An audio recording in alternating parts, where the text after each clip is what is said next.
હરિઓમ વિદ્યાર્થી મિત્રો, આપણે આજે ધોરણ 5 ગુજરાતી 1 માં નવો પાઠ ભણવાનો છે અને એનું નામ છે પૂરક વાચક પાઠ 4 અને એનું નામ મૂલ્યવાન ભેટ। અહીંયા આપણા જે લેખિકા છે જ્યોતિબેન ગાંધી અને લેખિકાએ અહીંયા આપણને बताव्યું છે વાર્તા દ્વારા કે પ્રભુ ચરણે કોઈ પણ ભેટ તમે મોંઘી હોય કે સસ્તી તે મહત્વનું નથી, પણ આપનારનો ભાવ મહત્વનો છે। આપનારનો ભાવ મહત્વનો છે અને એ ભાવથી ધરાયેલી અહીંયા એક દીકરી એક છોકરી અને એ સિક્કાની ભેટ ધરાવે છે અને મૂલ્યવાન છે એ આ પાઠમાં અહીંયા બતાવવામાં આવ્યું છે। ચીન દેશની આ વાત છે અને 8 વર્ષની નાનકડી એવી દીકરી છે, એનું નામ છે તાઓ અને એ અનાથ બાળક હતી। અનાથ એટલે ખબર પડે છે ને કે જેના માતા પિતા હોય નહીં, અને આ બાળકી કેવી હતી? અનાથ। એટલે મા બાપ તેને 5 વર્ષની હતી ત્યારથી જ ઈશ્વરના દરબારમાં પહોંચી ગયા હતા। એના જે મા બાપ હતા તે ઈશ્વરના દરબારમાં એ 5 વર્ષની હતી ત્યારના પહોંચી ગયા હતા। પાડોશના લોકોએ જ તેને સંભાળી લીધી હતી। પાડોશના જે લોકો હોય એમણે જ એને સંભાળી લીધી હતી, એટલે આજુબાજુના લોકો એ કામ કરે અને તેઓ સંભાળે। રહેનારનું સૌનું એ કામ કરે અને એને જે પેટ પૂરતું ખાવાનું અને કપડાં મળી રહે। ગામમાં સૌ એને સ્નેહથી સાચવે અને આ તાઓ એની વાત છે।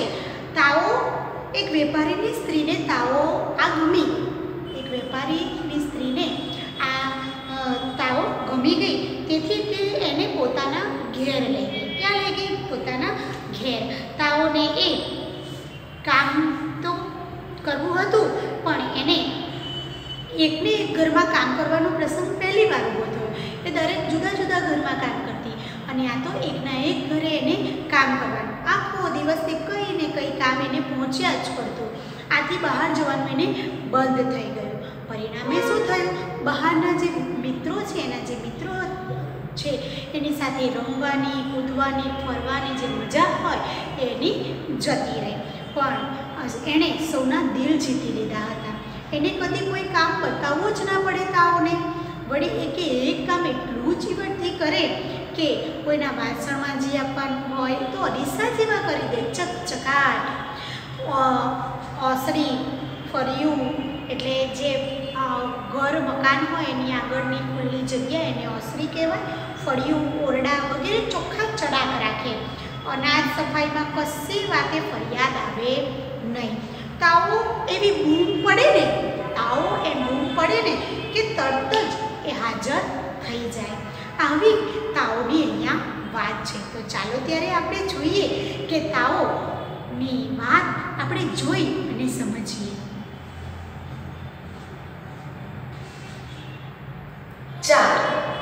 મૂલ્યવાન ભેટ।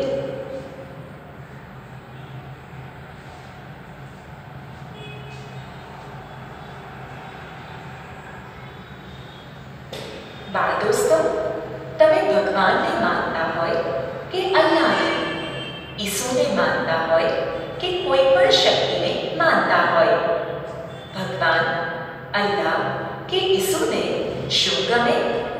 એમને ગમે છે આપણો પ્રેમ, આપણી સારી ભાવના। બાળ દોસ્તો, ભગવાન તરફ આવી સારી ભાવના રાખનારી એક છોકરીની વાર્તા આજે તમને સંભળાવું છું। તમે ધ્યાન દઈને સાંભળજો।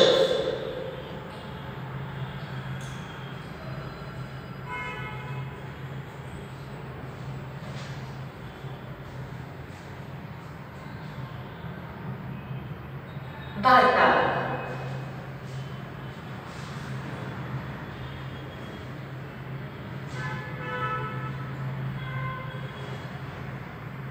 ચીન દેશની આ વાત છે। 8 વર્ષની નાનકડી તાઓ અનાથ બાળા હતી। એના મા બાપ તો એને 5 વર્ષની નાની મૂકીને ઈશ્વરના દરબારમાં પહોંચી ગયા હતા। પડોશના લોકોએ એને સંભાળી લીધી. આસપાસ રહેનારા સૌનું કામ એ કરે, આથી એને પેટ પૂરતું ખાવાનું ને કપડાં મળી રહે. ગામમાં સૌ એને સ્નેહથી સાચવે.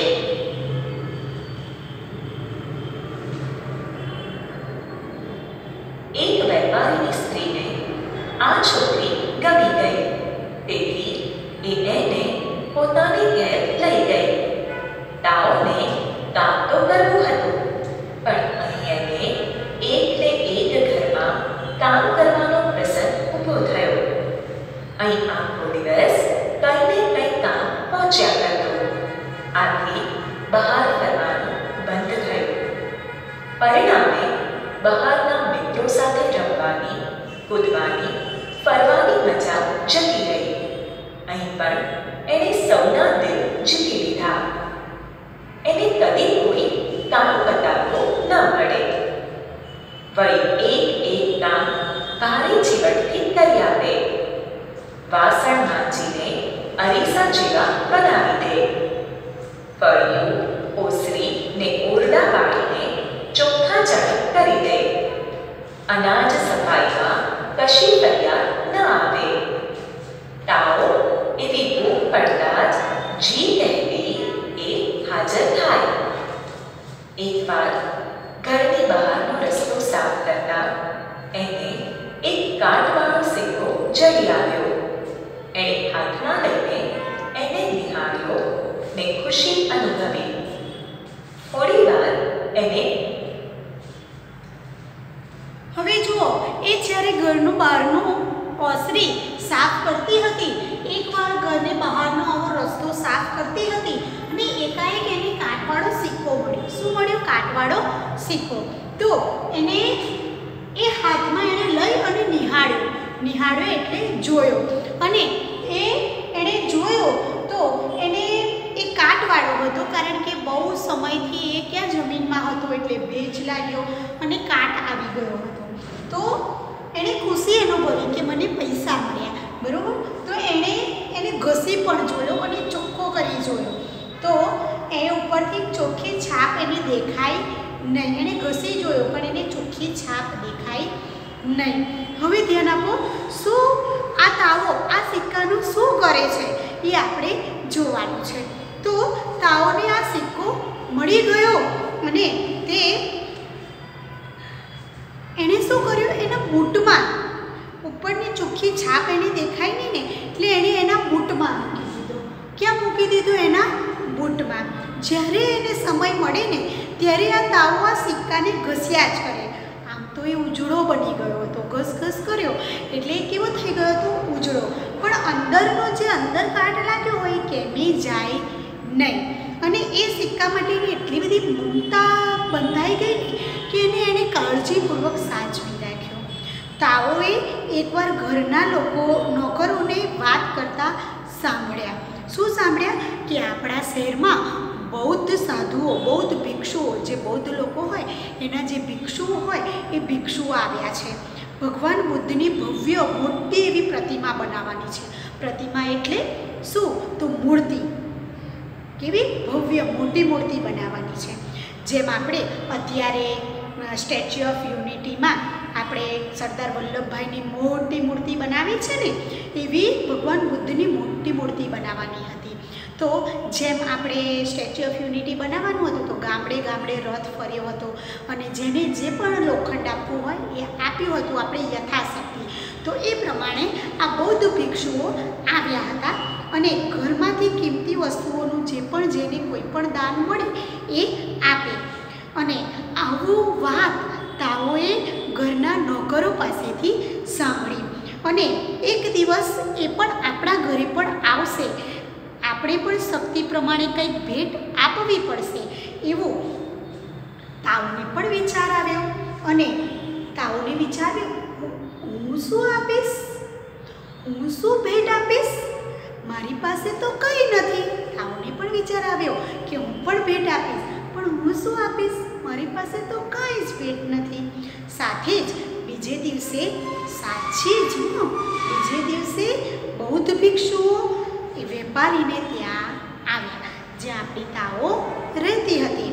દીવાનખાના એટલે બેઠક ખંડમાં આવી અને સૌએ વંદન કર્યા, એમને નમસ્કાર કર્યા, ભગવાનની પ્રતિમાની વાત પણ કરી અને ખૂણામાં બેઠેલી આ નાનકડી એવી તાઓ એ પણ સૌની સાથે વાત એણે પણ સાંભળી.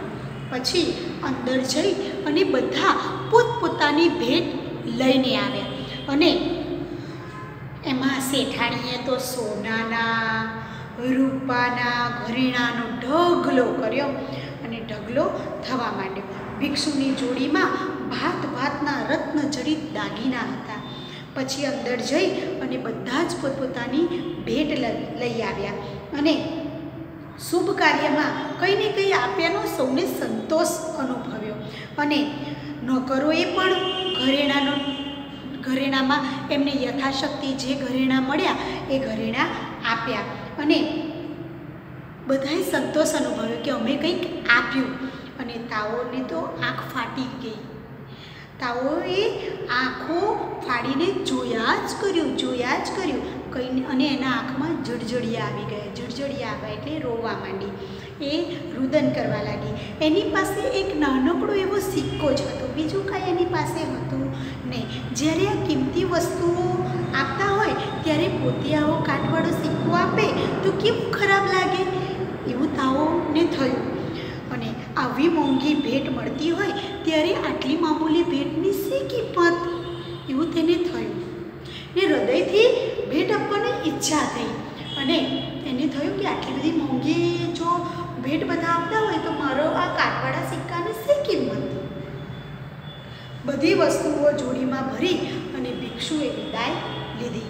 પેલા ભિક્ષુની પાછળ આપણી તાઓ દોડી અને તાઓને એ ભિક્ષુને ઊભા રાખ્યા તાઓએ અને કહ્યું, મહારાજ, મારી પાસે એક સિક્કો છે, ભગવાન બુદ્ધની મૂર્તિ માટે હું ધરું છું. ભિક્ષુએ સિક્કો હાથમાં લઈ અને કહ્યું, તને આ સિક્કો ક્યાંથી મળ્યો? તો તાઓ સાચા બોલી હતી એટલે તાઓએ શું કહ્યું, મને રસ્તા પરથી જડ્યો છે, મેં ઘસીને એને ઉજળો પણ કર્યો છે. આ સિક્કો મને બહુ જ ગમે છે, મેં એને જીવની જેમ સાચવ્યો છે. પણ આવો ગંદો કાટવાળો સિક્કો, ભિક્ષુક કહે છે, આવો ગંદો કાટવાળો સિક્કો પવિત્ર મૂર્તિ માટે ઉપયોગમાં ન આવી શકે. એમ કહી અને એણે આ સિક્કો તાઓને પાછો આપી દીધો અને ચાલતા થયા.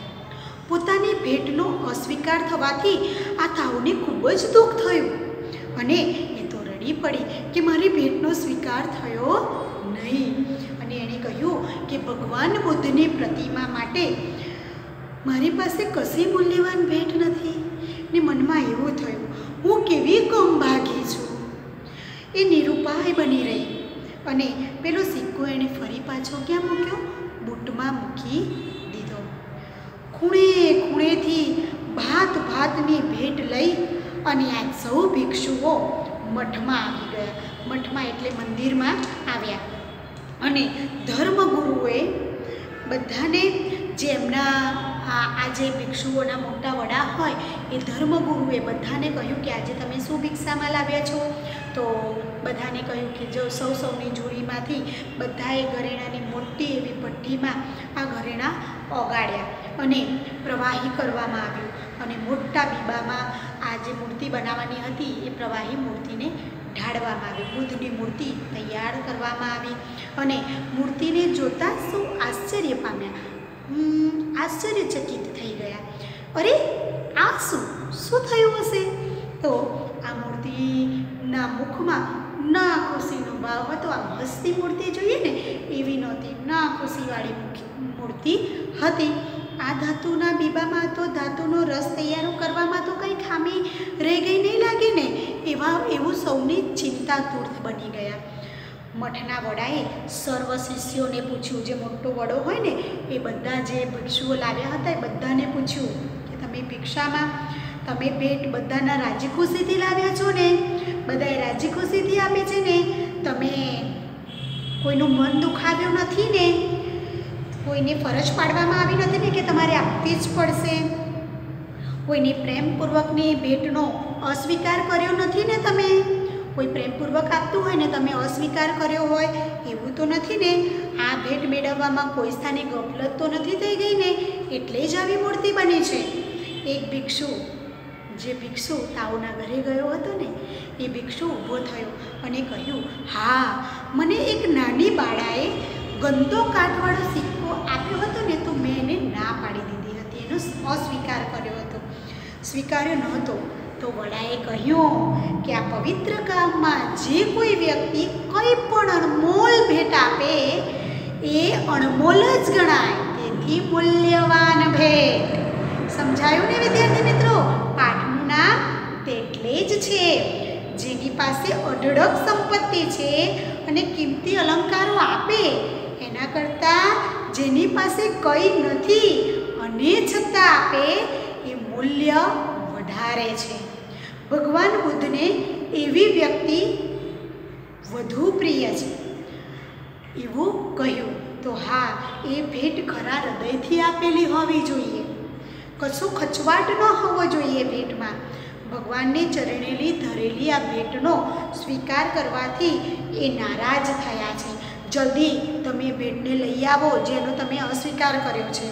ભિક્ષુને પોતાની ભૂલ સમજાઈ ગઈ ને ત્યાંથી તરત જ એ ચાલી નીકળ્યા અને ફરીવાર પેલા શ્રીમંત વેપારીને ત્યાં આવ્યા. પેલી તાઓને પાસે બોલાવી. સૌને તો ઘરના લોકોને આશ્ચર્ય થયું કે તાઓને કેમ બોલાવી. ભિક્ષુએ તાઓને સામે બોલાવી અને બધાને એવો વિચાર આવ્યો કે ભિક્ષુએ તાઓને શા માટે બોલાવી હશે. ભિક્ષુએ કહ્યું કે બહેન, હું તારી ક્ષમા માંગવાની છે, મારે તારી ક્ષમા માંગવાની છે. તે દિવસે મેં તારી ભેટનો અસ્વીકાર કર્યો હતો. આજે હું એ ભેટ લેવા આવ્યો છું. તારી ભેટના લીધે ભગવાન બુદ્ધની સુંદર મૂર્તિ તૈયાર થઈ શકે તેમ નથી, થઈ શકશે જ નહીં. તાઓ તો શું કર્યું? તાઓએ તો મોં પર આંગળી મૂકીને સાંભળ્યા જ કર્યું. ઘરના નોકરોની પણ નવાઈ લાગી. તાઓની ભેટ વળી કેવી મૂલ્યવાન હશે? ત્યાં તો તાઓએ બૂટમાં સાચવેલો પેલો કાટવાળો સિક્કો ખૂબ જ સંકોચ વગર ભિક્ષુને આપી દીધો. ભિક્ષુએ સ્મિત સાથે એને સ્વીકાર્યો અને આશીર્વાદ આપ્યા. બૌદ્ધ ભિક્ષુએ આ નાનકડી ભેટ મઠના વડાને આપી કે મેં આ ભેટનો અસ્વીકાર કર્યો હતો. ફરીવાર પેલી મૂર્તિને ઓગાળવામાં આવી, સિક્કો ઓગાળવામાં આવ્યો, રસને બીબામાં ઢાળવામાં આવ્યો અને સૌએ જોયું કે એમાંથી ખૂબ સુંદર એવી મૂર્તિ, નમણી એવી ભવ્ય મૂર્તિ તૈયાર થઈ ગઈ. મૂર્તિનું સ્મિત ભર્યું મુખ અને એના કરુણા ભર્યા નયનો અને એનો સ્નેહભાવથી ચમકતો ચહેરો જોઈ અને સૌએ આનંદ અને આશ્ચર્ય અનુભવ્યા. નાનકડી તાઓનો તો આનંદનો પાર ન રહ્યો. આ ચીન દેશની એક નાનકડી એવી વાર્તા પરથી આ પાઠ લેવામાં આવ્યો છે. તો ચાલો આપણે આ પાઠને નિહાળીએ.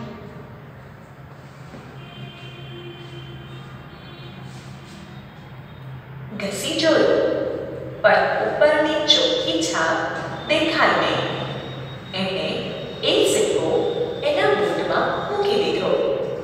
જ્યારે સમય મળે ત્યારે સિક્કાને ઘસ્યા કરે.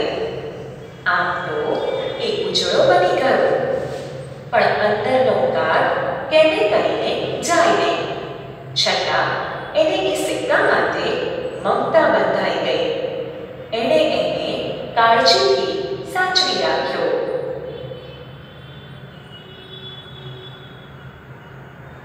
તાઓએ એકવાર ઘરના નોકરોને વાતો કરતા સાંભળ્યા.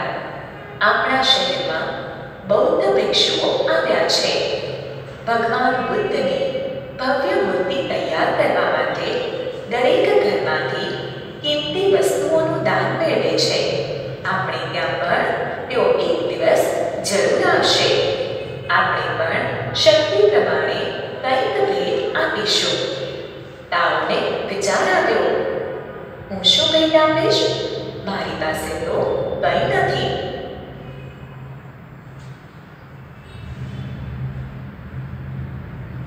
સાચે વેપારીને ત્યાં આવ્યા. દિવાનખાનામાં આવીને સૌએ એમને વંદન કર્યા. ભગવાનની પ્રતિમાની વાત એમણે રજૂ કરી. ખૂણામાં બેઠેલી નાની તાઓએ પણ સૌ સાથે તેમની વાત સાંભળી. પછી અંદર જઈને બધા પોતાની ભેટ લઈ આવ્યા. ભિક્ષુની જોડીમાં ભાતના રત્નજડિત દાગીના હતા.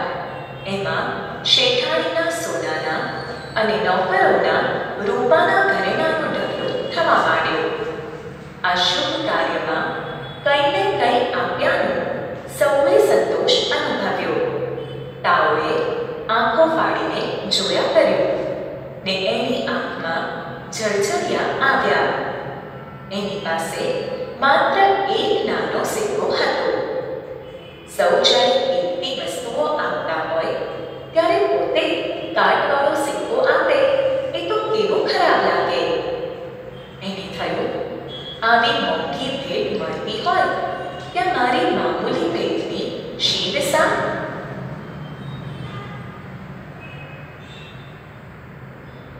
બધી વસ્તુઓ જોડીમાં ભરીને ભિક્ષુએ વિદાય લીધી. પેલા ભિક્ષુની પાછળ દોડીને તાઓએ એમને ઊભા રાખ્યા ને કહ્યું, મહારાજ, મારી પાસે એક સિક્કો છે. એ ભગવાન બુદ્ધની મૂર્તિ માટે ધરું છું. ભિક્ષુએ સિક્કો હાથમાં લઈને કહ્યું, તને આ સિક્કો ક્યાંથી મળ્યો? મને રસ્તા પરથી જડ્યો છે. મેં ઘસીને એને ઉજળો કર્યો છે. આ સિક્કો મને બહુ જ ગમે છે. મેં એને જીવની જેમ સાચવ્યો છે. પણ આવો ગંદો કાટવાળો સિક્કો પવિત્ર મૂર્તિ માટે ઉપયોગમાં ન આવી શકે. એમ કહીને એમણે એ સિક્કો પાછો આપ્યો ને ચાલતા થયા. પોતાની ભેટનો અસ્વીકાર થવાથી એને ખૂબ જ દુઃખ થયું અને એ રડી પડી. એને થયું, ભગવાન બુદ્ધની મૂર્તિ માટે આપવાને મારી પાસે કશી મૂલ્યવાન વસ્તુ નથી. હું કેવી કંપાવી છું. એ નિરૂપાય બની રહી. અંતે પેલો સિક્કો એણે ઊંટમાં મૂકી દીધો.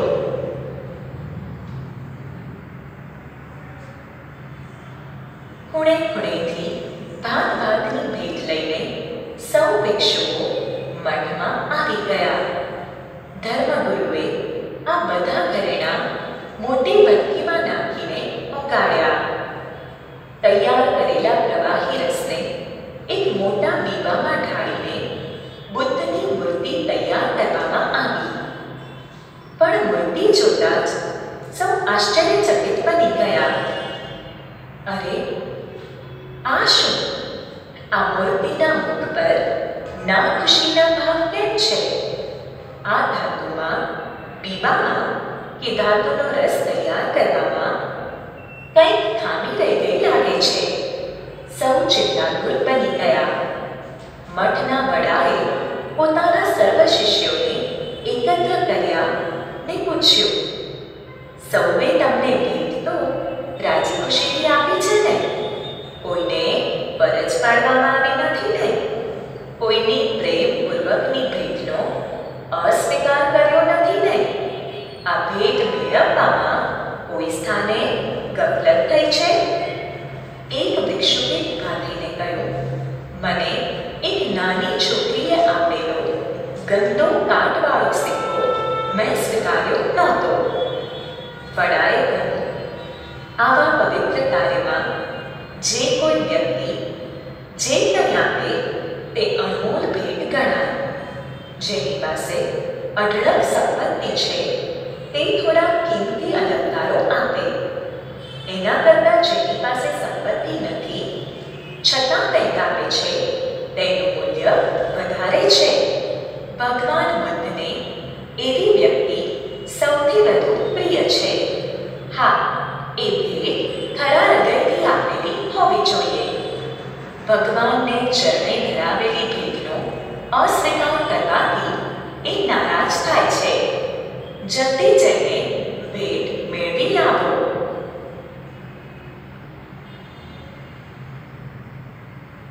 ભિક્ષુને પોતાની ભૂલ સમજાઈ અને ત્યાંથી તરત જ એ તાઓને મળવા ચાલી નીકળ્યા. ફરીવાર પેલા શ્રીમંત વેપારીને ત્યાં એ આવ્યા. પેલી નાની તાઓને એમણે બોલાવી. સૌને આશ્ચર્ય થયું. ભિક્ષુએ તાઓને શા માટે બોલાવી હશે? ભિક્ષુએ કહ્યું, બેન, મારે તારી ક્ષમા માંગવાની છે. એ દિવસે મેં તારી ભેટનો અસ્વીકાર કર્યો હતો, પણ આજે હું એ લેવા આવ્યો છું. તારી ભેટ વિના ભગવાન બુદ્ધની સુંદર મૂર્તિ તૈયાર થઈ શકશે નહીં. તાઓએ તો મોં પર આંગળી મૂકીને સાંભળ્યા કર્યું. ઘરના નોકરોને નવાઈ લાગી કે તાઓની ભેટ વળી એવી તે કેવી મૂલ્યવાન હશે.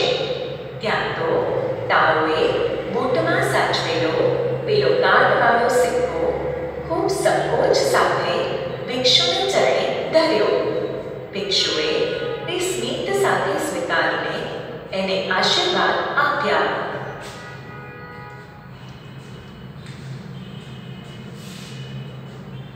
બૌદ્ધ ભિક્ષુએ આ નાનકડી ભેટ મઠના વડાને આપી.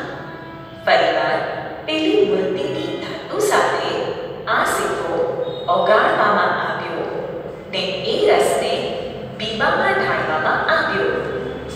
સૌએ જોયું તો એમાંથી એક સુંદર, નમણી ને ભવ્ય મૂર્તિ તૈયાર થઈ હતી. મૂર્તિનું સ્મિતભર્યું મુખ, એના કરુણાભર્યા નયનો, એનો સ્નેહભાવથી ચમકતો ચહેરો જોઈને સૌએ આનંદ અને આશ્ચર્ય અનુભવ્યા. નાનકડી તાઓના આનંદનો તો પાર ન હતો.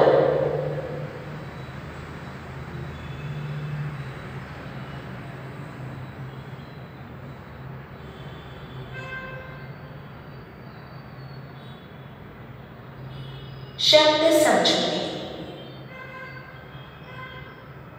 અનાથ એટલે નિરાધાર, ચીવટ એટલે કાળજી, ચોખ્ખું ચણન એટલે સ્વચ્છ, ભિક્ષુ એટલે સાધુ, મૂલ્યવાન એટલે કિંમતી, કમભાગી એટલે કમનસીબ, બીબો એટલે કોઈ આકૃતિ ઢાળવું.